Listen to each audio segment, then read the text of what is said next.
Hello, everybody. Happy Friday afternoon. Hope yours is going well. And today we're going to be switching gears a little bit. We're going to talk about something else today. It's not the Seahawks. I know there's a lot to talk about with the Seahawks, and I certainly will talk about it when the time comes, but today's not that day. Today we are going to be talking about the Seattle Mariners. So, what can we say today? Well, the dream is dead. That's the number one thing. That's why I'm making this video by and large. We fought, we didn't have a bad season, we did some good things, and we were in it until the last week, but as of last night, the Mariners have been mathematically eliminated from postseason contention. They needed either the Blue Jays to lose or the Astros to lose to stay alive. Neither happened, so here we are, eliminated. 0.0% chance of making it with 4 games to go. So, I don't really know how to feel. Earlier this year, the team was looking so bad that I kind of married myself to this idea of tanking, where I just wanted to get another top 3 pick and get a big time prospect going into 2021, and 2021 could be the year. I was intrigued by the idea of maybe making a little bit of a playoff push in a shortened season where anything can happen, but once I saw the team the first 20 games, I was like, okay, nothing doing here. And then the team came around and they won a bunch of games and got themselves into the conversation. And at one point, it really looked like it could happen. And then they kind of were who we thought they were. You know, we lost those 2 games to the Padres. We really couldn't afford that. We lost a game to the Astros. Couldn't afford that either. And I don't know, guys, especially with Dylan Moore going out a couple days ago with the concussion check. He's not going to be back probably the rest of this season. It's not as if we were going to do anything even if we got there. Dylan Moore was our best offensive player, especially recently. So I don't know, but the fact that we're going to be here at the end of the year with no playoff spot and no top 3 pick is kind of frustrating, and I don't really know how to feel about it. We're caught in the middle now. We have a team that is just a little below average, won't make the playoffs. They're not good. By no stretch of the imagination is this team good. Not only do they have a losing record, but they have a terrible run differential.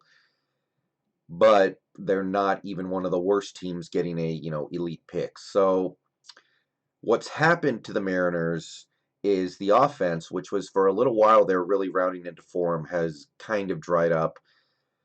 Evan White, who was really starting to get his butt in gear, had another slump, and I don't want to say it's worrisome because the worrisome because the season is so short, but that's now 2 major slumps for Evan White in one shortened season. His ops plus is down to 64. I thought it could get up to 90, maybe even 95 if he kept playing well back when he was picking it up close to 80, and it went the exact other way. So we know he has the talent to be a good offensive player, but this year, I think you can officially say he was a pretty big net negative for the team in terms of winning, in terms of gaining experience and showing what he could do, maybe a positive, but Evan White sunk back to earth. Maybe the biggest thing that I noticed as the season went on was J.P. Crawford. There was a point earlier in the season when his ops plus was actually above 100. He looked like a legitimate offensive weapon. He looked like, at the very least, somebody with good speed, somebody who could be a good leadoff hitter, somebody who could get on base at a high clip and steal bases. But when your leadoff hitter, and Crawford has been the leadoff hitter for a lot of this season, is getting on base less than 32% of the time, and his ops plus is only 81, now I wonder. We know he's good on defense. Crawford, all the metrics and the eye test will tell you that J.P. Crawford's very good on defense, but offensively, I don't know. Him dropping all the way from, it feels like less than a month ago, his ops plus was 99, 100. Now it's 81. That's a problem. Seager dropped back to earth. He's back below 120 in his ops plus.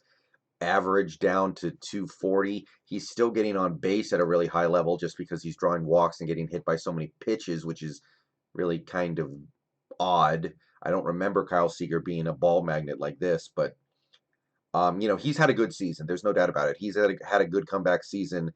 but you can also see where the age is kicking in, and it seems like he's running out of gas as the season goes on. So you might want to take a look at replacing him sooner rather than later. It also doesn't help that he's played literally every single game, not a single day off. So that's probably part of it as well. Kyle Lewis, it's been a little painful to watch him lately. He's been striking out a lot more, but he's also getting on base via the base on balls a healthy amount as well. So he's become an on base machine of sorts, getting on base almost 38% of the time on top of his impressive power and what seems to be at least some capacity to steal bases. So still a great all-around offensive threat. His ops plus is still hanging up around 136. I was hoping his average could get up to 300 by the end of the year, but it kept going in the wrong direction. Not going to happen now, but he can mitigate that if he keeps getting on base via the base on balls. But basically, all the studs on the offense, except for Dylan Moore, really just diminished as the season went on. Crawford to me was the biggest one where I was thinking his ceiling might be here. Now I'm thinking it's here, but it's a shortened season. I don't want to ascribe too much to a 60 game season, and drilling down further into that, a 20 game sample. However, I think the wins were worth it because, especially in recent days, the wins that the Mariners have gotten have been fueled almost entirely by unexpected players playing pretty well. Marmolejos is one who we called up who, I didn't even know who the guy was before he hit those home runs against San Diego several weeks ago. He had the grand slam. I didn't even know who he was. I wasn't even thinking about him. But through 31 games with the ball club and over 100 plate appearances, things have normalized a little bit. He's not playing like he was, but we are still talking about a dude with 100 ops plus, getting on base about 27% of the time. Looks like a credible utility player slash fourth outfielder, which, you do need those guys. So pretty happy with what I'm seeing from Marmolejos, but the big ones, and this is where I'm really feeling like what happened this season was worth it. Luis Torrens, the 24-year-old catcher who looks to be a backup next year, and Ty France, the utility infielder who we also picked up in that trade from San Diego, both played awesome, and a lot of what we've done the past couple of weeks in terms of the positive has come from them. Ty France has been a revelation. He's played a lot, and he's produced. He's been getting on base 36%. He's been hitting for average. A little bit of power too. And offensively, he's really kind of done it all. Ops plus of 131. He's been maybe the best player on offense lately, other than Dylan Moore, who hasn't played the last couple games. So Ty France, maybe he has a future as a starter on this team. I don't know. It depends on, can he play third base? Are we going to stick? What are we going to do at second base?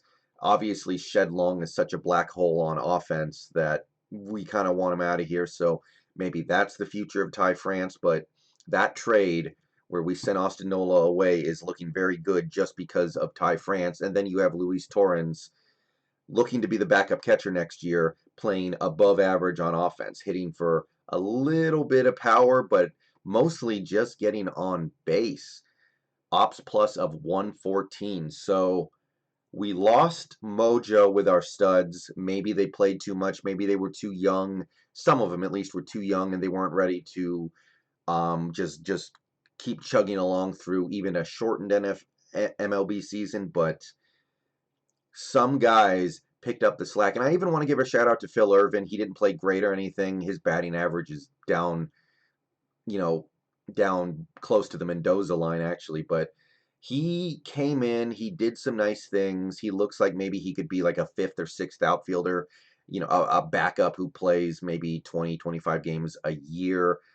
Pretty promising in that regard. So I'm a little frustrated that we're here now, no playoff spot and no top three pick. We're caught in the middle, but I think that it's worth it when you look at all the pieces that we're going to have going into 2021 that I wasn't expecting. So We know Kyle Lewis is going to play better than he's played lately. We know that Evan White is better than what he's looked lately. Um, we know that Dylan Moore, he's not even playing right now, so of course we know he's better than nothing. Even Tim Lopes, who was a guy who a lot of people kind of lost interest in earlier this year, he came back and he's been playing all right. So the offense, I really wish Crawford played a little bit better down the stretch. That's the one thing I can say about this offense. But other than that, I'm pretty optimistic. I'm confident that our studs are going to be fine next year. I don't think Kyle Lewis is going to become this guy who strikes out twice in every game he plays or anything like that. But I want to talk about this pitching because this is where things got really promising for me. Marco Gonzalez pitched like an ace this year, ERA plus of 140 almost. He had an awesome, awesome season. Just really special. 7 wins and 2 losses for a team with not much offense. Really, really happy that Marco showed up like this because now I have some confidence that this pitching staff might be good enough to win a lot of games next year. And Justice Sheffield and Justin Dunn both ended up above average. Sheffield had the ERA plus of 113, Justin Dunn 101. So both those guys, who I expect to be the number 2 and number 3 guys next year, they produced enough to where I feel like they can be the number 2 and number 3 guys. And both those guys are 24 years old. We haven't seen everything from them yet. We don't know everything they've got in their arsenal. So I feel like these wins that pushed us out of a big draft pick were worth it just to know that we might have a legitimate pitching rotation, at least a top 3 next year. And Marjavicius, great start in the most recent Mariners game by Marjavicius, by the way. He played great. Um, we saw some good stuff from him, especially out of the bullpen. He had some bad starts. His ERA is up to like 4.6, so it's not like he had a great season, but as a number 4, it seems like there might be something. Kikuchi, I just don't see it with Kikuchi. I've kind of moved on from him. He's not terrible, and if the ump is giving him some calls with those corner pitches, he does have the capability of pitching a great game, but I'm much more bullish on the idea of getting Taijuan Walker back this offseason and having him be the number 5 guy and us finding somebody else to be a number 6. Maybe we call somebody up from the uh, AAA squad, but the pitching staff, which was really the thing I wasn't sure what to make of going into this season, actually looks like it has some real promise. And Joey Gerber has pitched pretty well out of the bullpen. Johan Ramirez has pitched really well out of the bullpen. And those 2 guys, at the very least, seem like they might be parts of the future bullpen. We still need a lot of help there. Not a big fan of Hirano, especially after what he did in the Astro series and to a certain extent the San Diego series. I'm a little down on Anthony Mizey mostly because I can't pronounce his name, but also because I feel like he's not playing quite as well lately. But that's something that we need to address this offseason. So the question overall that I have is, on this day when the Mariners have finally been officially eliminated from the playoffs, was it worth it? I think the answer might be yes. I'm just really happy that we might actually have a rotation in place going into next year. Bring in Taijuan Walker. Maybe Kikuchi's the number 6. I don't know. He's not so bad that he can't be a number 6 starter in this league, I don't think. But we might not even need to bring in a big-time prospect as a pitcher this offseason. None of our pitchers this year were over 30 years old. They're all under 30. So it's not like, other than maybe Kikuchi, age is a huge concern. So get that 6-man rotation going. Give everybody a lot of rest. Let Kikuchi be the 6th man because that's what he's used to from Japan. He was in a 6-man rotation in Japan, which is a big reason why we were doing it. And I feel like this can work. So that's going to do it for me, guys. 4 games left. Win them to get more confidence going into next year and try to boost some numbers. Lose them so you can get a higher draft pick. Whatever. Whatever. I'm good with whatever. Yeah, so go Mariners. Interesting season. Was it worth it, guys? Do you think it's worth it to have this slightly below average team that isn't going to make the playoffs and isn't going to get a top pick just to see what some of these guys could do? I kind of feel like the answer is yes. But what do you guys think? How do you feel? And yeah, that's going to do it. Go Mariners. Going to watch the last 4 games this weekend, and peace out.